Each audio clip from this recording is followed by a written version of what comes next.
So, Justin, welcome to the show. We've had some different types of guests on the podcast over our first few episodes. We've had a few people working with the registry.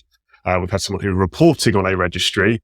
You're the first person we've had that's actually worked for the registry we're here to talk about, and for 26 years at that. So tell us, how did you first get involved with working with the New Zealand Companies Office? Well, kia ora, Steve, and thank you for the opportunity to chat. I started, in fact, 21st of January 2025 will mark 40 years, despite my youthful appearance, for 40 years of working in registries. I joined the Companies Office in Christchurch, New Zealand, back in 1985. And I worked in the search room, actually. So in those days, we had 12 companies registries, or 12 offices for the registry in New Zealand with physical files. And my first job was to retrieve the files from the filing system and pass them to the law clerks who would do the then company search. And from there, I worked my way through the public service. And when I left, was the group manager looking after the registries for New Zealand, which were very different from the ones that I joined when I left. I was going to say, you must have seen a lot of change in that time. Yeah. What, through digitisation of records, moving everything online? Yeah, in fact, the big change, everything you can imagine, actually. So the biggest changes were a modernisation of the Companies Act. So when I joined, we had the Companies Act 1955, which was, interestingly, as many jurisdictions, particularly common law jurisdictions were at the time, the Companies Act were very much written for publicly listed companies. It was assumed that companies would be these big multi-shareholder things, and so the Companies Acts themselves were huge. And New Zealand took quite a revolutionary position back in the day and introduced the Companies Act in 1993, which was focused on small to medium or closely held companies. Because as is true in every jurisdiction, the vast number of companies on a register are small companies, small, closely held, and it's the exceptions that are the publicly listed. And so they turned the Companies Act on its head. And it was so successful, in fact, that it was adopted and picked up by lots of countries around the world, which is part of my own story because, of course, then I worked for an IT company and we followed those Companies Acts around the world and dropped in companies registry systems. But that's another story. So, yeah, we did that. Obviously, when I joined, we had 12 offices. We had physical files. We had quite a lot of old school stuff. We didn't have a lot of tech, actually. We used a central registry for names. We used microfiche for company searching and indexing. And I was lucky enough to have joined at a time when we digitized. So we moved on to Wang computer systems for the historians out there. Did a project where we digitized all of the company records and put them onto a Wang VS system. And it was actually a very serendipitous event when Wang went into bankruptcy because it allowed us to port onto Oracle technology. And why that's important is it meant that we were the first companies registry in the world to allow you to search for a company over the internet, something people take for granted today, but in 1996 was pretty revolutionary. And in 1998, we allowed you to form a company over the internet. So the New Zealand experience of digitization is to put that in context, we were talking about Microsoft Golf on CD-ROMs and 286 computers. And yet law firms did not have computers. We would be suggesting to law firms that they might want to get a PC so that they could connect to this thing called the internet and save their staff time and actually do a company search, over the internet. And from there, it kind of snowballed. And I think you'll find this when you talk to a lot of people in the registry world, where registries do well, such as the New Zealand Companies Office back in the day, government give them more registries. So they become centres of excellence, as is the case in New Zealand, for registry activity. So they start with one, do it well, and they give them more. Yeah, and talking about the registry being online and your role in that, and I know it was the world's first fully electronic company register as well, which is worth saying.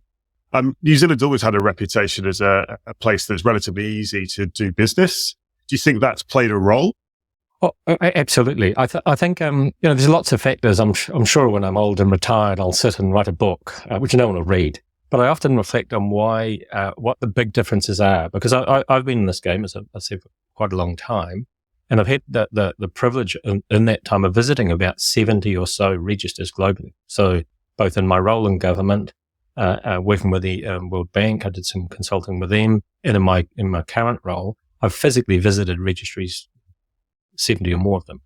And it's really interesting. You can break them into two sorts at very high level. Those that are business focused, that are there that see their role as being the enabler of business, the birthplace, they create the company record, and they work with entrepreneurs and others to make it easy to navigate, the rules.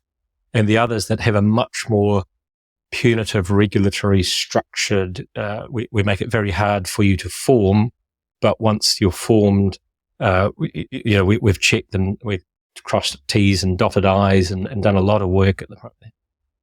And so the New Zealand approach was much more working alongside the entrepreneur. Yeah. So the company's registry benchmarked itself against other service providers to business. So they want to, they see themselves as, yes, a regulator, but they want to make it easy for the entrepreneur to start. And in fact, they sit, and it's not uncommon in these customer focused registries, they sit alongside the intellectual property office or the trademark office, and all of these in New Zealand, they sit alongside the New Zealand Business Number Register and some others that are all there looking to help business start, grow, get the support it needs, the government programs that are available, et cetera, et cetera. So that was very much the ethos of the organizations that, the organization then and the organization now. I think that really shows as well, even today when you're looking at the website. I mean, it's a simple thing to look at how the website operates and how it feels, but everything's very clearly laid out. Extensive help guides to those that are registering businesses, easy to get the information you need. We'll talk more about the AML role and how easy it is to verify businesses. But, it looks to me that almost no matter what the task is, if you're engaging with the register, there's, some thought has been given to what the quote unquote customer experience looks like. Well, I'm glad you found that, because again, from a really nerdy point of view, and I am a self-confessed registry geek, one of the search rules or guidelines that we came up with, and is still there today, is that it shouldn't be difficult to find a company, and companies change their names. But if you go to the New Zealand Companies Registry and you put in the old name of a company, you will find the record under its new name, and it'll show you clearly, Justin Hygate Limited is now Bob Smith Limited. But it'll still find that very quickly, make it clear. Now, that might sound simple, but the idea behind it is it should be easy to find a company. It shouldn't be a challenge. You shouldn't have to have some, expertise in the law to know whether this company is on the register or not. So it's those sorts of things that people applied a bit of thought to and tested, and they've proven to be very successful. Yeah, I think there's a number of dimensions you can assess a registry, and it depends again on what your purpose is for accessing it. But certainly, a couple that have come up in our conversations so far on this series have been the level of transparency, so what data is available. And also part of that transparency question is how can you access it, and particularly do you have to pay to access the services? And I think depending on your point of view, I would say New Zealand scores highly on both of those things. So very transparent in terms of the data that's made available there. And also it's all free. So you can go on there, you can access details about a company, you can see their previous filings, and you're not charged the sums you are at other registries. So comparing it to some of the registries we've looked at so far, it would be natural to compare it to something like Companies House in the UK, which has also got a relatively easy to access, easy to navigate website and free services on that. But I think actually what's interesting, and coming back to that names point, is when you dig into some of the details, there are some quite unique elements, which, even if we think particularly about the AML challenge and how you verify a business, make your life much easier. So refamiliarizing myself with the company's office before this call, even one thing that stood out to me was the fact that you can see trading names, and those are listed alongside the registered name, because often if you're onboarding a business, and particularly if it's a kind of relatively low touch onboarding process, you might have a customer applying for an account with their trading name, and you've then got to try and reconcile that with a business registration. So to actually have that information, as part of that single view, clearly really useful for that. Yeah, and it's going to get better actually in that. So So one of the things that's unique about the operating environment in New Zealand, with the exception of maybe of the UK, we don't have a business names register. So Australia, for example, has a register of business names, and I can rock on up. And business names typically are, it would be fair to say they are more often than not sole traders that are that put a shingle up outside and say, I'm, Pete's Fish and Chip Shop. Because I've got to say fish and chips because I'm a Kiwi, and people are watching the podcast will go, what did he just say? So Pete's Fish and Chip Shop is a business that I might interact with, but it's a sole trader. And how do I know who it is? So if there's an event, and I need to get to the owner, we don't have a business names register, but we do have the New Zealand Business Number register, the NZBN number. And in fact, our current government have announced improvements and enhancements to that register, and it's going to be mandatory for people to disclose the people behind a business number in a name. So it's effectively it's a business names register coming along without a requirement for that name component. So what we did, and you'll see there's a lot of things that happen in the company's register here, where we're trying to validate data points and make it easy for people to in the same way as to make it easy to find the company, to make it obvious where we have validated a secondary source of information. So things like an address. So when you do a company search, you'll see for an address, whether that address has been validated against a postal address file. So is the address a real address in New Zealand that the New Zealand Post Service will deliver mail to? And you'll get a green tick visually, so the person doing the search can see that that's a valid address. So the trading name is a voluntary requirement, it's not a mandatory requirement, but it allows the company to disclose that information for free on the register. There were two drivers for it. One was the data point. The other was actually to recognise that there is a burden on business to go to the company's registry once a year and to file their annual return. So how do we make that a more logical, where do we provide value for the business owner? And that was one way to do it, that they could give a contact number. They could give they used to be able to give a website address, so to drive traffic to them. Yeah, and I guess there is a network effect to that in a way, which is that the easier you make it for people to contribute information at the start, the less information, in theory, that needs to be collected or re-verified at various parts in their life cycle as a business, such as when they're applying for a bank account. Therefore, they're going to get access to those services quicker and have to go through less verification. So it's an interesting approach to, almost open up the kind of the full field of information that the company can submit, albeit, on a voluntary basis. Yes. Yeah. I think one of the other things that we've spoken about previously is that one of the differences in New Zealand is we don't have the financial account information, unlike Companies House, where you can get the accounts for pretty much all companies. In New Zealand, our requirements are less. So it's only publicly listed companies that are held that are within 25% of the shares held overseas. Subsidiaries of overseas companies, etc. There's criteria that's determined which companies are required to disclose their financial accounts, and so the vast majority of closely held companies don't. But all the other information that we have allows you to identify that this is a real company, identify who the directors are, who the shareholders of that company are. We'll talk about beneficial ownership and what's coming, I think, later on. So what we do provide is, as you say, is all available, all easy to search. And the aim was always that it could be ubiquitous. So because it's free and because we provide very rich API services, the company's registry provides these very rich API services, which are also free and are self-help. You can download them and sort them out yourselves. The idea is that you could integrate those into business processes, such as your own organization, so that you can consume those and do clever things with them. Yeah, it goes back to what we were saying previously, that there seems to be a level of thought that has consistently gone in as to who the user is of the registry. And, I guess we are, or certainly I am, biased in some way, that I'm coming in with a certain view, with a cohort of customers in our case who are using the registry for one purpose, which is verifying businesses.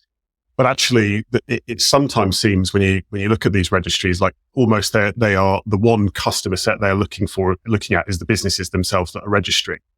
Well, it's probably not good to focus on one at the behest of the other. You've got to focus on all of those different populations that are using your register and think about what their specific use cases are.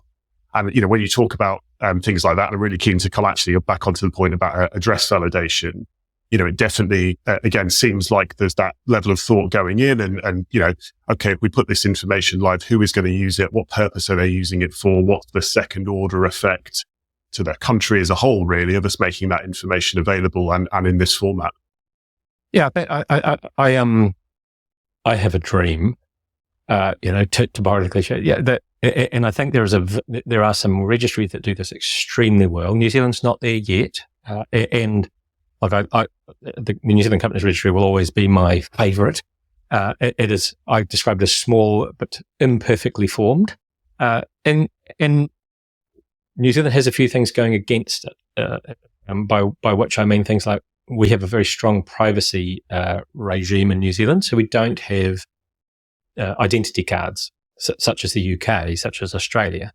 And those jurisdictions that do, like Singapore and others, always look at us baffled when we say, well, no, we actually have to, there is some good faith stuff. We can't just automatically say this is a citizen because we have their number. Now, we'll talk shortly about the fact that these things are changing as they're changing in the UK. They've changed in Australia. We now have a digital ID regime sitting in Australia, a director ID regime, where a director has to have evidence of identity before, and they're allocated a unique identifier. New Zealand has signalled that is happening here. So it was the current government have confirmed in August last year that we will introduce a unique identifier for company directors and limited partners, which is a fantastic step. But when it comes to the dream, every data element that forms a company should be validated against a source. And you'll see that there's this massive trend in more developed and more modern registries where they are using technology to do exactly that, is to not accept. In the old world, when it was a register, someone came in and wrote things down, and there was abundance of trust everywhere. That doesn't make sense in a connected world where we have obvious sources of truth, single sources of truth for who a person is, what an address is, and where we can connect those things. And so you see fabulous examples like Norway, where they have mandated that, in fact, they've made an offence for a government agency to ask a citizen for a piece of information which has already been told to another agency of government. So they've created this sort of register of registers, this rule that says if we already know it, the onus is on government to use that for your benefit, rather than to keep laying it on. And I think there are, obviously I work for a tech company, so we love that sort of stuff because it just makes sense, and B, it reduces that burden. If your address exists somewhere and we can legally ping it and say, yep, that address is the address that you've told us and it's valid, it's an upward spiral in terms of a modern expression of trust, is that if we can tick these boxes. And it also allows us, because all registries around the world, Australia, New Zealand, UK, Germany, have a limited resource, a human resource, in terms of how they address bad actors or bad behaviour on the register. And that's been the case from the creation of companies. They've been used for nefarious purposes. And so how do registries tackle that? If you can give them tools and allow them to surface the exceptions or the slightly more risky transactions, then the registry can target its expertise on those while having a high level of trust in the others. I mean, it's true everywhere that if a well-behaved entrepreneur, a well-behaved company director who owns one or more companies, who's always filed their annual return, who files their tax, they're not the target. It's the ones that come in and try and play. And how do you use tech, or how do you use the register to identify those, and what's the consequence? Yeah, something we've talked about quite a bit on this series is the extent to which verification is done at the point of registering a business, and should it be done? Where should that enforcement sit?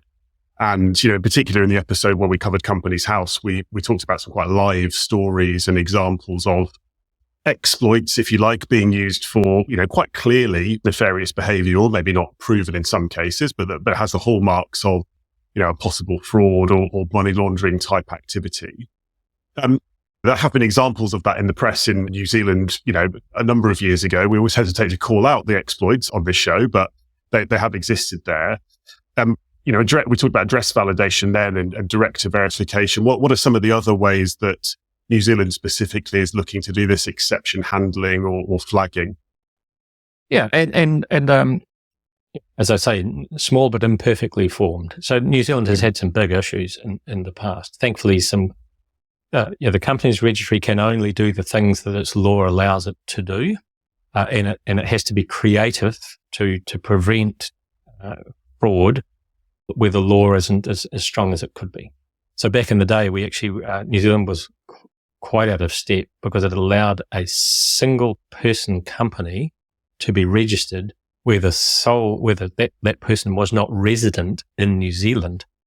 So it was actually perfectly legal for you to be, and I don't want to pick any jurisdiction and protect their evil, but let's say the evil empire of Palukistan could have a citizen register on the New Zealand Companies Office back in the day. And that was a huge problem because there was no, what I describe as regulatory reach. There was no way that we could, if that person then went on, as typically they did, to use their company for bad purposes. We had examples of them setting up retirement schemes in Florida, where they were trading on the good name of New Zealand. They were not resident in a nice country, and their company was doing evil things in Florida. So that created a real sense within the companies of us that we had to do something within the laws that we had. And so we applied a lot of thinking to triaging new companies and to finding ways where we could use the data elements that were coming in that we knew were more likely to be problematic. So what method of payment was being used? What was the origin of this company, both from an IP address and the description of where the person had said we're from Palukistan. We looked at whether this was a new person, whether this natural person was new on our register. Did we have them, whether a company of whether a director of lots of companies, or were they new? And then using this triage, we were able to slow down the incorporation process for those people that we were suspicious of. And we've always applied that position. And we said, okay, that's fine. You can be a director and you can form this company, but we're going to ask for more information. So there's a provision in the law that allows the registrar to check the veracity of any statement made. And we applied that hellishly to slow down bad behavior. The law has since been changed, I hasten to add, and now you have to be there has to be a minimum of one resident director, which is consistent with most jurisdictions. With an interesting twist, because New Zealand is always thinking globally, that the Act allows there to be a schedule of jurisdictions that are trusted by New Zealand, Australia being the first. So you can be a resident, our residency requirement is that you can be a resident either of New Zealand or Australia. So we can have a sole director who is an Australian citizen, resident in Australia, because we have a mutual recognition and an exchange of regulatory reach with Australia and New Zealand. So if the Australian director behaves poorly with a New Zealand company, we ring our colleagues in Australia and they knock on the door and assist for us, and we do the same for them here. And it's the great thing about that is it's got the scope to expand to other jurisdictions, Singapore, wherever. Once we reach a sort of a threshold of trust with those jurisdictions, we could have a global network of resident directors, effectively.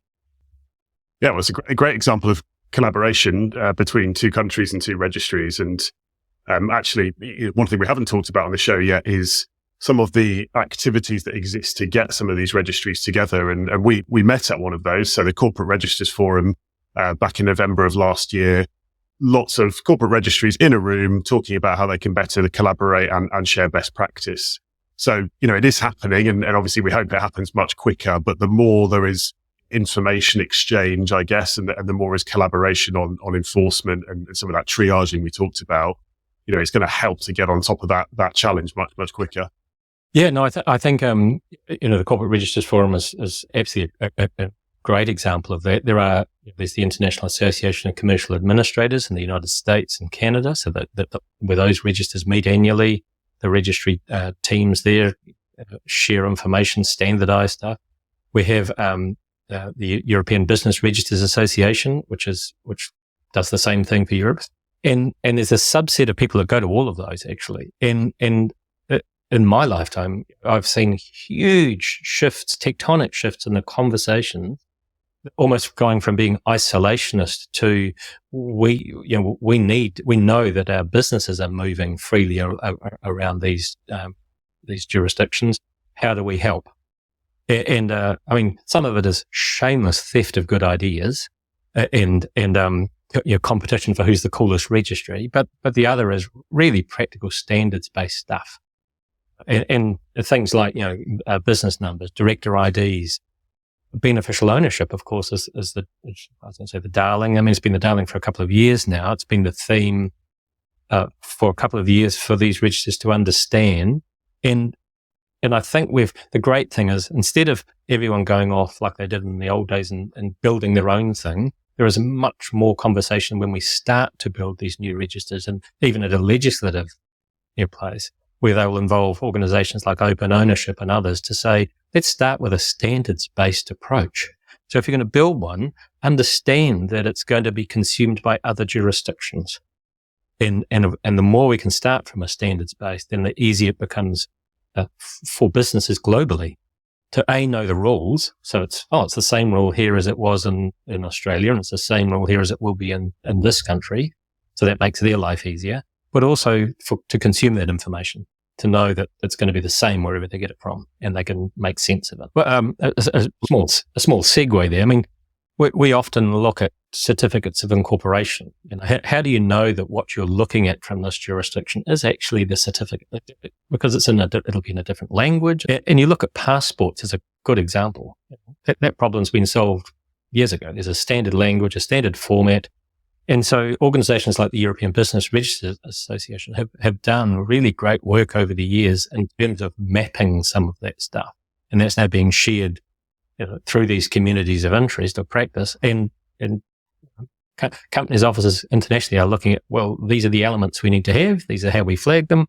So it becomes much easier for us to all pass information around.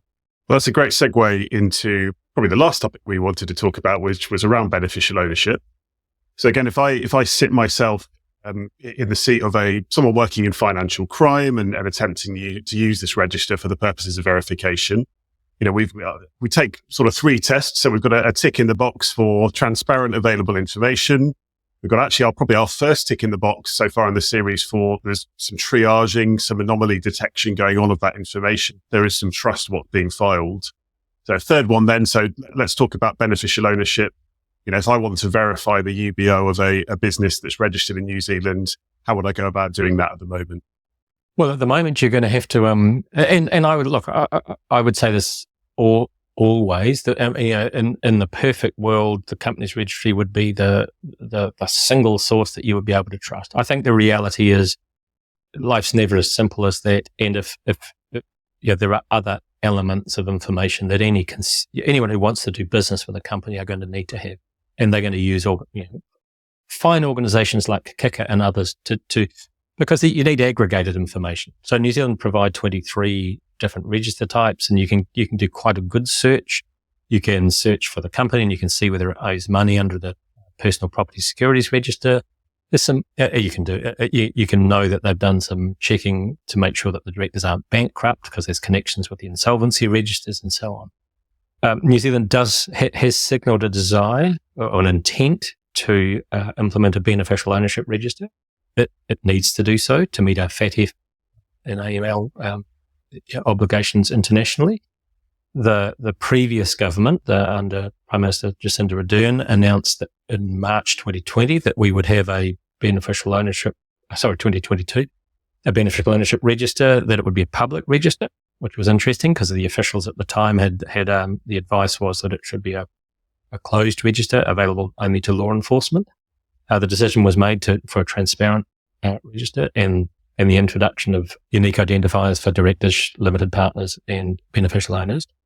A recent announcement in August last year, the new government has paused that. There's a big tranche of Companies Act modernisation being delivered, which is great, around identification of directors and so on, but they have stopped short of announcing the beneficial ownership register.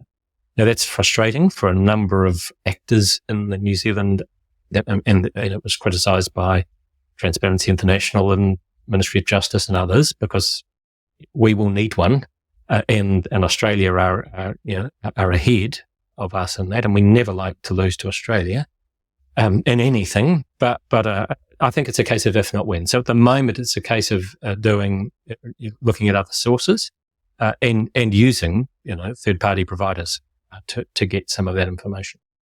The NZBN is a good solid place to look. We have tied the New Zealand Companies Office to the tax office, so there's another level of certainty around some of the natural person. But until the unique identifier is locked in, a consumer would still have to rely on a higher level of diligence provided potentially by a third party until that register is available. And the other big, curveball, and New Zealand's not unique here in terms of our very active property market, is we have a lot of trusts. There's a lot of family trusts, and until there's a way in which you can peek in behind those, there's always going to be a bit of an issue there. Well, yeah, like you said, I mean, it'd be interesting to see what the progress is on the beneficial ownership register, and it points once again a theme we've uncovered here, which is that political developments can impact, what information is available and how transparent the regime is. I mean, one thing I would just highlight, though, going back to what we talked about earlier, which is the information that is available at the moment, is, just how accessible and visible some of the shareholder data is, which is certainly not the case for the registries that we compared earlier. So, in the UK, you're going to have to go digging for that stuff if you want to find out who owns a company. Maybe slightly more accessible in Australia, but hidden behind barrier of being quite expensive to buy that information.